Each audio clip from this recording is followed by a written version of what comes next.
कैसे आप सभी लोग।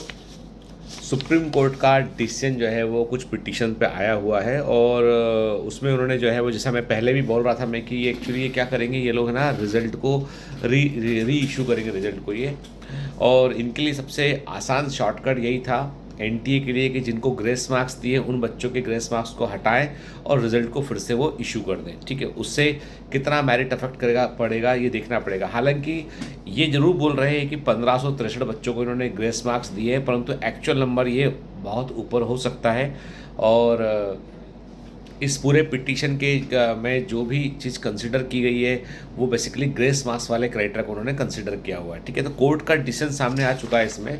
और सुप्रीम कोर्ट ने जो है वो आज डिसीजन देते हुए कहा है कि जो भी ग्रेस मार्क्स दिए गए हैं, अवार्ड किए गए हैं 1563 बच्चों को, उनको जो है वो कैंसिल किया जाए और एक्चुअल मार्क्स उनके जो है उसको कंसिडर करते हुए जो है मेरिट लिस्ट को जो है वो दोबारा से रिलीज़ किया जाए। ठीक है, और जिन बच्चों को का टाइम का लॉस हुआ था, जिनको ग्रेस मार्क्स दिए गए हैं, उनका रीटेस्ट लिया जाए और रीटेस्ट लेने के बाद में यदि वो टेस्ट में अपेयर नहीं होते हैं तो उनका जो ओरिजिनल स्कोर जो था नीट 24 का वो वहाँ पे एज इट इज़ प्रेजेंट रहेगा। यदि वो रीटेस्ट में अपेयर होते हैं तो उनको फिर मेरिट में नया स्थान दिया जाएगा। ऐसा सुप्रीम कोर्ट ने जो है वो डिसीजन दिया है। ठीक है, और एक्चुअली में एक बड़ी इंटरेस्टिंग बात यह कि ग्रेस मार्क्स जो है वो उन क्वेश्चंस के लिए दिए गए थे जो क्वेश्चन बच्चे अटैम्प्ट नहीं कर पाए थे, तो वो सब तो मैटर ही अब खत्म हो गया ग्रेस मार्क्स का। सुप्रीम कोर्ट ने जो है वो डिसीजन देते हुए ख़त्म कर दिया उसको उन्होंने। हालांकि सुप्रीम कोर्ट ने जो है वो सारी पिटीशन, जिन पिटीशन में जो है पेपर लीक को चैलेंज किया गया था, उनके बारे में ज़्यादा कुछ बोला नहीं है। इस बारे में उन्होंने कहा है कि इसके ऊपर एनटीए अपना क्लैरिफिकेशन देगा आगे, कि एनटीए बताएगा कि पेपर लीक नहीं हुआ है, यदि हुआ है तो किन सेंटर पे हुआ है, क्या कार्रवाई की गई है, क्या उसका एक्शन लेना है, क्या उन सेंटर के जहाँ पे पेपर लीक की खबर थी वहाँ के बच्चों को मेरिट में रखा गया है। बहुत सारे क्वेश्चन है जो अभी इस पर डिस्कस नहीं हो पाए हैं, है ना। हालांकि सुप्रीम कोर्ट ने जो है साफ मना कर दिया है कि काउंसलिंग पर भी रोक नहीं लगेगी, जो काउंसलिंग है वो एज इट इज़ होती रहेगी। ठीक है, और कोर्ट ने हालांकि जो है वो एनटीए से आंसर मांगा है कि sanctity of exam had been affected के ऊपर, कि मतलब एग्ज़ाम की पवित्रता को प्रभावित किया गया है, तो उसके ऊपर जो है वो एक्सप्लेनेशन ये जो है ये प्रोवाइड करेंगे। ठीक है, और इसके लिए उन्होंने 8 जुलाई का डेट दे रखा है इसमें। Observing that the sanctity of the exam had been affected, the court sought a response from the NTA on the allegation by paper leak by July 8। हालांकि जो है इसमें जो रीटेस्ट का जो डेट दिया गया है बच्चों को, वो दिया गया है कि रीटेस्ट जो होगा, जिन बच्चों के को ग्रेस मार्क्स दिया गया था उनका रीटेस्ट जो है वो 23 जून को होगा और 30 जून तक जो है रिज़ल्ट को पब्लिश करना पड़ेगा और 6 जुलाई से काउंसलिंग की शुरुआत हो चुकी होगी। ठीक है, ऐसा जो है वो डिसीजन सामने आया है। हालांकि इस पूरे इसमें पेपर लीक के मामले को बहुत मतलब उतना कंसिडरेशन में नहीं रखा गया है। हालांकि कोर्ट ने 8 जुलाई तक आंसर मांगा एनटीए से।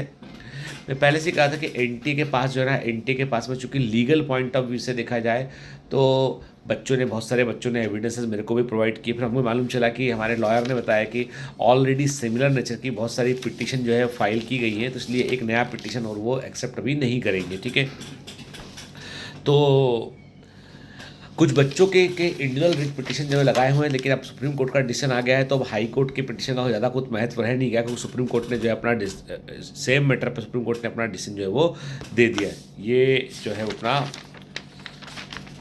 हाँ, सुप्रीम कोर्ट का डिसीजन बेटा ये आ चुका है आज। ठीक है, तो मेरा कहने का मतलब बेटा ये है कि अब इस पूरे इंसिडेंस में सबसे बड़ी बात ये है कि बहुत सारे बच्चे ऐसे हैं जिनका अच्छा स्कोर आया हुआ है। ठीक है, लेकिन मेरिट में, जैसे कल एक मुझे बच्चे का फ़ोन आया, मेरे एक बच्चे का जो है बायोमेंटर से हाईएस्ट 705 मार्क्स है प्रभात के, और उसके बाद जो है वो 696 से 695 भी बायोमेंटर से, 694 भी बायोमेंटर से, बहुत बच्चे सेलेक्ट हुए हैं।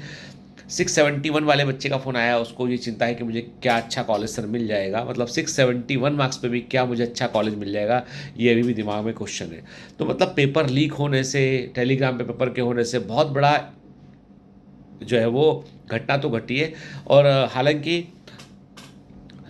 मुझे बहुत डाउट है कि एनटीए ने 1563 बच्चों को ही ग्रेस मार्क्स दिया होगा, इस पर मुझे डाउट है। सेकंड ये है कि पेपर लीक होना एक बहुत गंभीर मुद्दा था और इस मुद्दे पर जो है वो कोर्ट को जो है वो थोड़ा सा इसको एग्रेसिवली इस मुद्दे को लेना चाहिए था, लेकिन कोर्ट का काम करने का अपना एक तरीका है तो उन्होंने वो किया। ठीक है, अभी 3 रिट पिटीशन पे सुनवाई हुआ था जिसमें कि जो है वो अपना डिसीजन सामने आज आया हुआ है। ठीक है, जस्टिस विक्रमनाथ, जस्टिस संदीप मेहता, ठीक है, इन लोग जो है इसमें डिसीजन दिए हैं। मेरा मानना ये है कि चांसेस ऑफ रीनीट जो है वो अब धूमिल हो जाते हैं। इस डिसीजन के बाद नीट दोबारा होगा, 24 का नीट दोबारा होगा, बहुत ज़्यादा मुश्किल है। पेपर लीक के एविडेंसेस जो आए हैं, जो एफआईआर की कॉपी मेरे पास आया हुआ है, ठीक है, सब कुछ होने के बावजूद जो है वो अब मुझे लगता है अभी भी एनटीए एक बहुत ढीठ बॉडी है। और सेकंड चीज़ ये कि कोई भी यदि ऑर्गेनाइजेशन यदि रिस्पॉन्सिबल होता तो वो खुद से ही रीट को नहीं कंडक्ट करने के बारे में बोल देता, परंतु अब नीट दोबारा नहीं होगा। ये लिख कर ले लीजिए इस बात को, क्योंकि ये है कि अब इसलिए समय बर्बाद मत कीजिए। अब जो है जिनको पढ़ना है, जिनको जो अभी है रिजल्ट दोबारा से री इशू होगा, अब देखते हैं क्या होता है इस बार। मतलब बहुत तमाशा बना के रख दिया इन लोगों ने, ठीक है। और हमारे भी 3 बच्चों ने पिटीशन लगाया हुआ, अब देखता हूँ कि उसका स्टेटस कहाँ तक पहुँचा आगे। हम लोग भी बच्चों को बैक से सपोर्ट किए थे पिटीशन लगाने के लिए। हाँ, खुद डायरेक्टली हम अप्रोच किए, करने की कोशिश किया, लेकिन उन्होंने बोला कि ऑलरेडी सिमिलर नेचर का पिटीशन जो है वो अलग पांडे सर ने लगाया हुआ है, तो उस पिटीशन के चलते फिर हम लोगों को फिर पीछे बैक में आना पड़ा आपको, ठीक है। और जिन भी टीचर्स ने आपका साथ दिया इस पूरे मैटर में, उन सभी टीचर को आप जो है वो हमेशा याद रखिएगा। आपको कि कारण ये है कि ये बहुत बड़ा मैटर था और हम सब लोगों को साथ जुड़कर रहना होगा, और तभी हम जस्टिस दिला पाएंगे बहुत सारे बच्चों को। जो ये इंडिया में हो रहा है, एग्ज़ाम्स में पेपर लीक की घटनाएं लगातार बढ़ रही है, ये बहुत ही सीरियस मुद्दा है।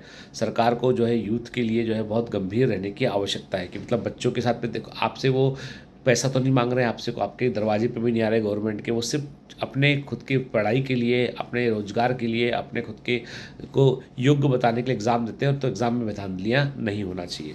खैर, सुप्रीम कोर्ट का डिसीजन सामने आ चुका बेटा, तो अब जो है मामला बहुत काफ़ी हद तक मामला जो है वो एक दिशा में पहुंच गया है, मतलब रिजल्ट को ये री इशू करेंगे। चलिए, have a great day, all the best, bye bye.